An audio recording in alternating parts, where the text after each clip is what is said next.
이제 우리 다 함께 자리에서 일어나셔서 오늘 우리에게 주시는 하나님의 말씀 함께 보겠습니다. 오늘 우리에게 주시는 하나님의 말씀은 골로새서 3장 1절부터 4절까지 말씀입니다.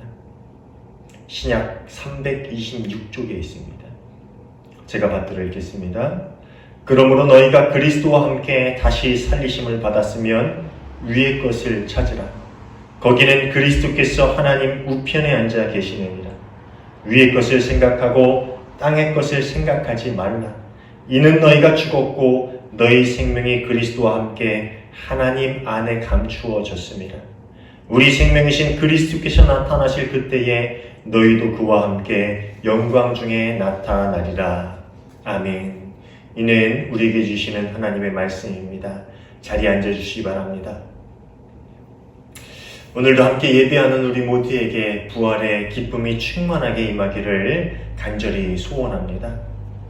좀 멀게만 느껴지지만 실상 알고 보면 같은 아시아에 있는 가까운 이웃나라 이 미얀마에서는요, 지난 2월 1일 일어난 군부 쿠데타로 인해서 아직까지 많은 사람들이 고통의 나날을 보내고 있다고 합니다.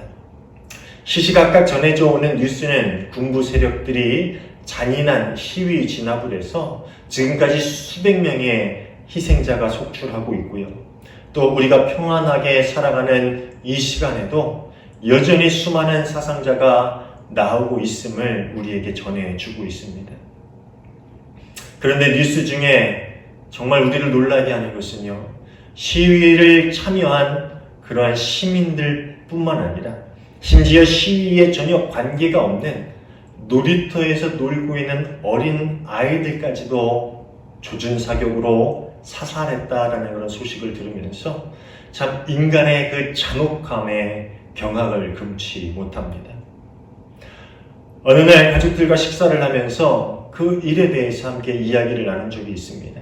그런데 그런 일들이 비단 미얀마에서 뿐만 아니라 우리나라 과거에도 그런 일들이 있었고요. 또 우리 일제강점기 시절에 일본에게 우리 민족이 그런 아픔을 당한 적이 있고요. 또 역사를 거슬러 올라가면 갈수록 전 세계에 그런 참혹한 전쟁의 역사, 살육의 역사가 정말 많이 일어났음을 떠올리면서 우리 인간이 정말 어디까지 잔혹해질 수 있는가라는 그런 이야기를 함께 나눈 적이 있습니다. 이런 우리 인간들의 민낯을 가만히 돌아볼 때마다 저 또한 그들 모두와 별반 다르지 않는 사람이라는 사실을 깨닫고 더욱 마음이 무거워지는 것 같습니다. 문득 바울 사도의 탄식이 떠올랐습니다. 오호라 나는 곤고한 사람이로다. 이 사망의 몸에서 누가 나를 건져내랴. 주변에서 벌어지는 악한 이들의 악한 행동을 보면서 또 때로는 인간 이하의 일들이 사람들에 의해서 자행되어지는 것을 전해 들으며 여러분은 어떤 마음, 여러분 어떤 생각이 드십니까? 나는 그들과 다르다? 내가 그렇게 선하다고 말할 수는 없지만 내가 그런 악한 부류의 인간은 아니다? 그런 생각이 드십니까? 저는 저 또한 그들과 다를 바가 없다라는 것을 늘 마음속에 되새깁니다. 언제든 죄 앞에 무너질 수 있으며 언제든 저런 악한 일을 행하는 사람이 바로 내가 될 수 있다라는 그런 생각을 늘 하고 삽니다. 정말 그런 사람들의 모습을 볼 때마다 이런 의문이 들어요. 과연 우리 인간들에게 희망은 없는 것일까? 우리 인간은 그런 악한 본성을 가지고 태어났기에 정말 죽을 수밖에 없는, 멸망할 수밖에 없는 그러한 운명인가? 라는 의문이 듭니다. 우린 지난 40일 동안 사순절의 시간들을 지나왔습니다. 이번 사순절에는 아침마다 우리 욥기의 말씀을 함께 묵상했는데 참 신기한 것은요, 그렇게 의로운 사람 욥이 하나님 앞에 설 때에 스스로가 얼마나 작고 연약하고 보잘것없는지를 깨닫고 그것을 고백하는 모습을 보면서 참 우리 인간의 존재가 얼마나 가볍고 무가치한가라는 생각을 하게 됩니다. 그리고 또 한 가지 욥기를 통해서 깨닫는 것은 그 모든 고통의 시간을 지나 하나님을 보는 신앙을 갖게 될 때에 비로소 우리가 삶의 새로운 희망을 얻게 된다라는 것이지요. 그렇습니다. 우리 인간은 절망적인 존재이지만 희망이 없는 악한 죄성을 가지고 이 세상에 태어난 존재들이지만 비로소 하나님을 보는 신앙을 갖게 될 때에 우리의 삶에도 참된 소망의 빛이 비추어진다라는 것이지요. 예수님은 많은 이들의 예상과 기대와는 달리 십자가에 못 박혀 돌아가셨고 싸늘한 주검이 되어서 무덤 안에 3일 동안 머물러 계셨습니다. 무덤이란 무엇일까요? 그것은 현세의 육신을 가지고 살아가던 삶이 종결되면 가는 삶의 마지막 종착지와도 같은 곳입니다. 흔히 우리가 생각하는 무덤의 이미지는요, 허무, 비애 혹은 불안, 그리고 두려움의 이미지를 가지고 있습니다. 어쩌면 이 세상을 살아가고 있는 대부분의 존재들에게 무덤이란 영원히 이루고 싶지 않은 음산하고 두려운 종착지일지도 모릅니다. 그런데 참 아이러니하게도 욥이 하나님을 대면하는 것이 죽을 것 같은 그런 고통 후에 경험한 놀라운 은혜이듯이 이 부활의 소식은 그 무덤에서 비롯되었다라는 것입니다. 이것은 무엇을 의미하는 것일까요?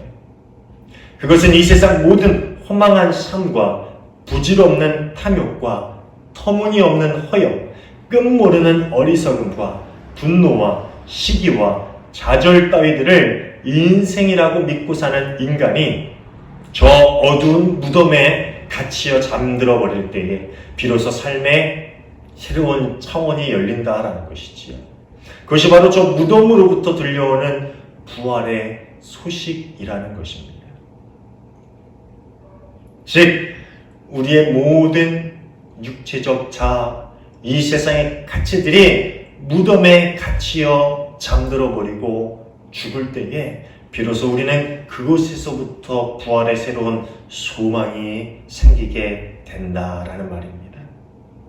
예수께서는 이 세상에 사시는 동안에 친히 말씀을 해주시고 또 본보기로 그 삶을 보여주심으로 우리가 하나님의 자녀로 이 세상에서 살아가야 할 마땅한 길을 우리에게 알려주셨습니다. 그리고 마지막으로 십자가와 무덤을 통해서 그 가르침을 완성해 주셨지요. 그것은 이렇게 죽으면 죽는 것이 아니라 영원히 사는 것이다 라는 것을 예수를 믿고 따르는 우리 모두에게 밝히 일러주는 사건이었습니다. 즉 죽는 것이 영원히 사는 것이다 라는 것을 말씀을 통해 그리고 그 삶을 통해 그리고 십자가와 부활을 통해 우리에게 상세히 보여주시고 알려주시고 가르쳐 주셨다는 말입니다.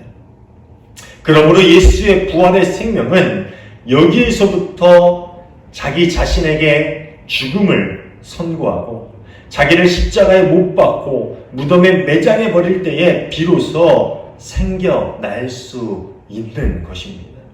그래서 바울 사도는 이제 내 안에 내가 사는 것이 아니라 그리스도께서 사는 것이다 라고 이야기를 했던 것이지요.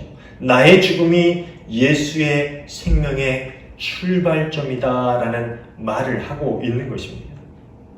오늘 우리가 함께 읽은 골로새서 3장 3절의 말씀은요, 우리가 이미 죽었고 우리의 생명이 그리스도와 함께 하나님 안에 감추어져 있다라고 이야기하고 있습니다.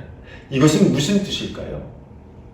이 부분을 메시지 성경은 이렇게 번역하고 있는데요. 여러분의 옛 삶은 죽었습니다. 여러분의 새 삶, 참된 삶은 하나님 안에서 그리스도와 함께하는 삶입니다. 좀 이해가 쉽게 가시죠? 우리의 옛 삶이 죽을 때에 우리의 새 삶, 참된 삶이 그리스도와 함께하는 삶이 하나님 안에서 태동되어진다라는 그런 이야기를 우리에게 전해주고 있는 것입니다. 처음에 말씀드렸듯이 참 공고한 인생을 살아가는 우리, 죄로부터 벗어날 수 없는 우리, 어느 순간 죄에 사로잡혀 내 안에 있는 추악함이 나도 모르는 사이에 드러나는 부끄러운 삶을 사는 우리. 그런 우리가 참 소망을 얻을 수 있는 유일한 길은 그리스도께서 부활하심으로 우리에게 새로운 생명의 길을 열어주셨고 그 길을 우리에게 보여주시며 따라 걸으라고 하는 그 말씀에 순종하는 데 있다라는 것이지요. 죽음을 넘어서는 새로운 생명이란 우리가 자연적으로 숨쉬고 먹고 살아가는 원시적인 차원을 초월해서 영원하고 참되고 본질적인 생명의 차원, 즉 하나님의 생명에 참여하는 것을 가리키는 것입니다. 육신의 삶이 아닌 영적인 거듭남의 삶을 이야기하고 있다는 것이지요. 예수님께서는 참혹한 죄를 깊은 곳에 숨기고 살아가는 우리 죄인들에게 그런 새로운 생명의 길을 보여주시고 허락해 주셨다는 것입니다.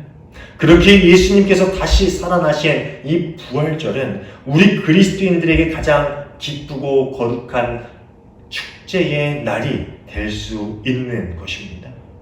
그런데 우리가 오늘 부활절 예배를 함께 드리고는 있지만 이 기쁨과 거룩함을 우리 모두가 소유할 수 있는 것은 아닙니다. 아니, 모두가 소유할 수는 있는데 우리가 모두가 소유하며 살아가고 있는 것은 아닌 것 같습니다. 성경은 구원에 대해서 아주 간단하게 이야기합니다. 주 예수를 부르는 자는 구원을 얻으리라.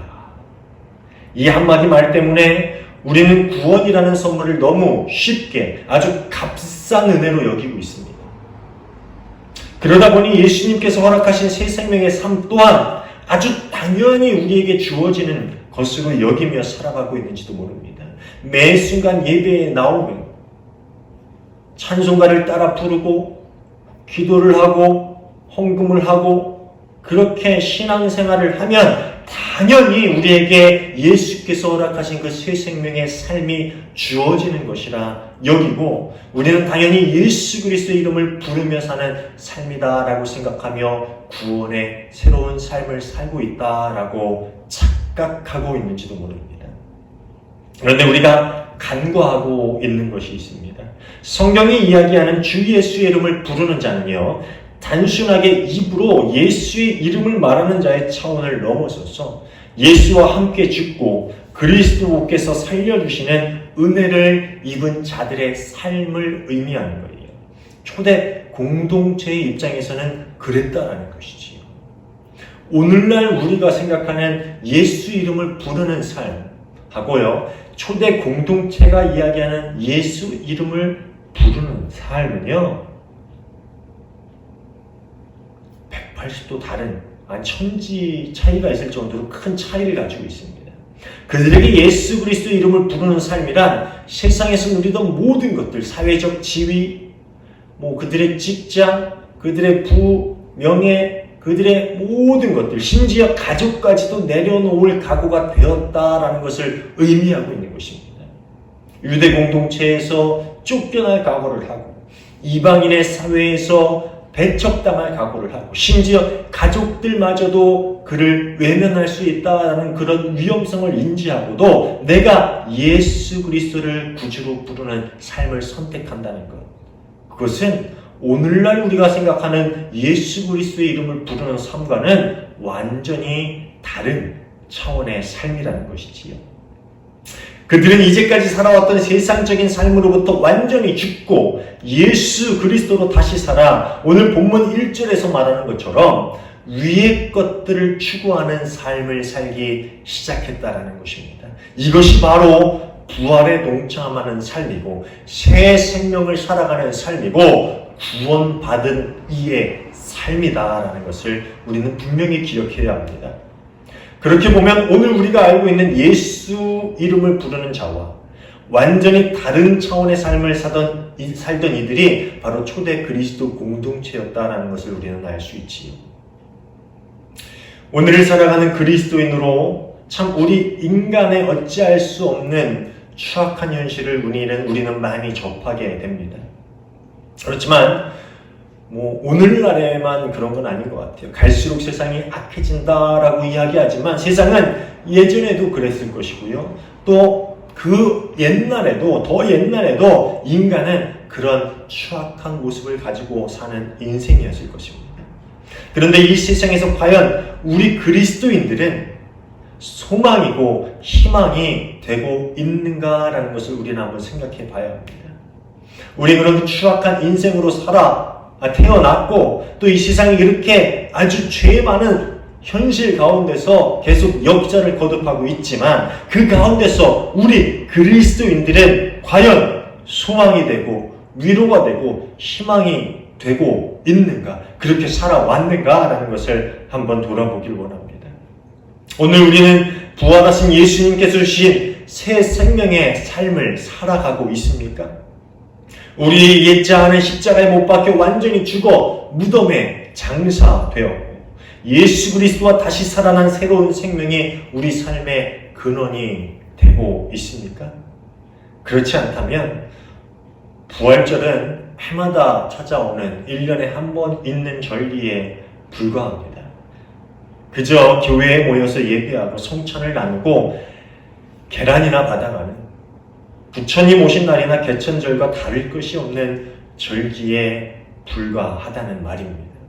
저는 오늘날 이 세상의 많은 그리스도인들이 우리가 과연 이 부활절을 어떠한 마음으로 맞아들이고 또 1년 내내 우리가 살아가는 그 순간 부활의 주님과 동행하며 살아가고 있는가를 되새길 수 있는 그런 시간이 되었으면 좋겠습니다.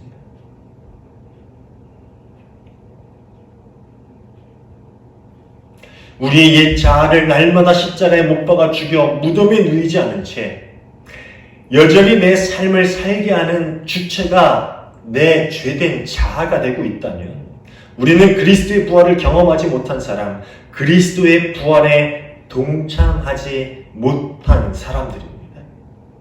코로나로 인해서 어두운 시간을 지나고 있는 이 시기에 더욱이 한국의 교회들이 많은 어려움과 위기를 직면하고 있는 이 시기에 부활절은 우리에게 너무나도 소중한 시간이고 또 부활의 신앙은 우리 그리스도인들에게 유일한 소망이자 희망이 된다는 것을 우리는 기억해야 합니다. 예전에 부활절 설교를 하면서 부활이 역사입니까? 라는 제목으로 말씀을 전한 적이 있는데요. 사실 신학교 다닐 때는 이런 학문적인 관심이 굉장히 많았습니다. 저도 이제 어렸고요. 또 한창 공부하는 것을 좋아했던 시기였기 때문에 많은 진보적인 신학책들을 사고서 부활을 어떻게 역사적으로 증명할 수 있을까? 그런 것들을 많이 연구하고 공부했던 적이 있습니다. 그런데 목회를 하고 교회의 현실과 성도들의 삶을 직시하면서 그런 것이 큰 의미가 없다라는 것을 깨닫기 시작했어요. 만일 부활이 역사적인 사실이라고 증명할 수 있는 증거와 자료들이 발견되고 그 누구도 그것을 부정할 수 없는 학술적인 튼튼한 바탕이 생긴다면 좋은 일이겠지요. 그렇죠? 그렇지만 그럼에도 오늘날을 살아가는 성도의 삶에서 오늘날 우리 교회들의 모습에서 부활 신앙으로 새 생명이 움트고 활동해서 그리스도의 모습을 교회 안에서 성도 안에서 성도의 삶 안에서 볼 수 없다면 그 역사적인 사실이 무슨 소용이 있겠느냐 하는 말입니다. 이해가십니까? 어느 다른 로마의 문헌이나 다른 어느 역사적인 그런 증빙 자료에 예수께서 부활하신 것이 기록되어 있고 그런 역사적인 증빙이 있어서 누구도 예수 부활은 역사다라고 그 사실을 부인할 수 없는 그런 역사적인 증명이 된다 해도 우리의 삶 가운데 그리스도께서 살아계신 그 삶의 증거들을 나타내지 못한다면 그것이 역사적으로 증명된다 한들 그것이 무슨 소용이 있겠느냐 하는 말입니다. 반대로요. 역사적으로 증명할 수 없다 해도 그것이 단지 제자들과 증인들에 의해서 전해져 내려오는 이야기라 할지라도 아무리 증거를 찾을 수 없는 이야기라 할지라도 우리 그리스도인들의 삶에서 부활의 신앙, 새 생명이 다스리고 이끌어가는 삶의 모습이 드러나고 우리 그리스도인들이 우리 교회가 세상의 빛, 세상의 소금, 세상의 소망과 위로가 될 수 있다면 세상의 그 누구가 그리스도의 부활을 믿지 않고 그것을 거짓이라 말할 수가 있겠냐 하는 말입니다. 제가 종종 고등학교 동창들을 만납니다. 근데 한 고등학교 동창이 저와 함께 식사를 하면서 그런 얘기를 하더라고요. 내가 세상에서 거르는 인간들이 있는데 그중 하나가 교회 다니는 사람들이야. 근데 너만 내가 봐줘서 이렇게 만난다. 농담 삼아 그런 얘기를 했지만 깊은 이야기를 나누다 보니까 그 친구가 사업을 하면서 얼마나 그리스도인들에게 많은 실망을 했는지 그 이야기를 저에게 하는데 제 낯이 뜨겁더라고요. 우리의 삶 가운데 부활하신 주님께서 함께 하시고 우리의 삶을 통해서 부활하신 주님의 새 생명이 나타나지 않는다면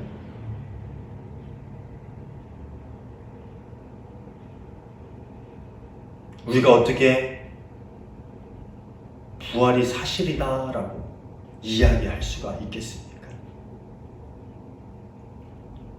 사랑하는 여러분, 우리 모두의 삶에 예수 그리스도께서 부활하셨습니까? 그 부활하신 예수가 우리의 삶의 주인이 되고 있습니까?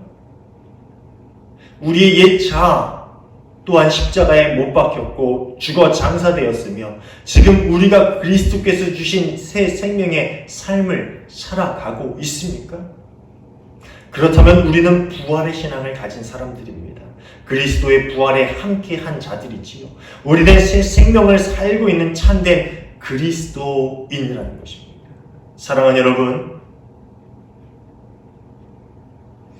우리의 입술뿐만 아니라 우리의 삶을 통해서도 부활하신 예수 그리스도가 세상에 증거되어질 수 있기를 간절히 소원합니다.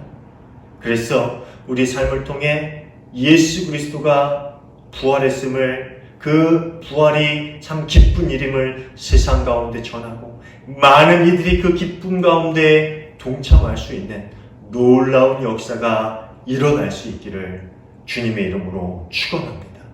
기도하겠습니다. 참 좋으신 하나님 감사합니다. 우리 죄 많고 소망 없는 인간의 삶에 오셔서 참 생명을 부어주시고 참 소망이 되어주심에 감사를 드립니다. 그런데 저희가 그 그리스도와 함께 십자가에 못 박혀 저희 자아를 온전히 죽이고 그리스도와 함께 부활함으로 그리스도께서 주인 되신 참 생명, 새 생명의 삶을 살아가고 있는지 이 시간 저희의 삶을 다시금 돌아봅니다. 주님, 바라기는 저희 모두가 그 그리스도의 부활에 동참한 삶을 살기를 원합니다. 우리의 삶을 통하여 부활하신 예수의 능력이 나타나기를 원합니다. 우리의 입술을 통해서만 증거되는 것이 아니라 우리의 말과 행동, 우리의 삶의 모든 부분들이 그리스도께서 부활하셨음을 증거하게 하시고 그 기쁨을 세상 가운데 전할 수 있는 놀라운 증거의 삶이 되게 하여 주시옵소서. 우리 삶 가운데 늘 동행하신 부활의 예수 그리스도의 이름으로 기도하옵나이다. 아멘.